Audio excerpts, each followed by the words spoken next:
কখনো ভেবেছেন কোনো সাপের দংশনের পর দেওয়া অ্যান্টিভেনম কিভাবে তৈরি হয়? প্রথমে সাপের বিষ বাহির করে তরল মিশ্রণ করা হয়, মানে পাতলা করা হয়, যেন বিষ কিছুটা দুর্বল হয়ে যায়।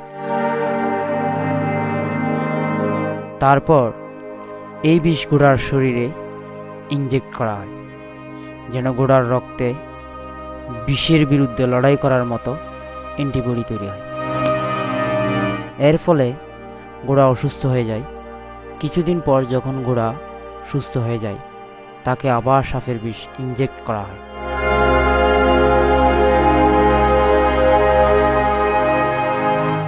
এই প্রসেস ততক্ষণ পর্যন্ত চলতে থাকে যতক্ষণ পর্যন্ত যথেষ্ট অ্যান্টিবডি তৈরি না হয়।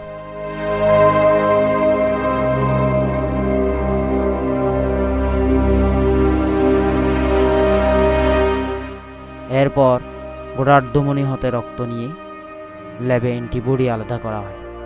এভাবে জীবন রক্ষাকারী অ্যান্টিভেনম তৈরি হয়।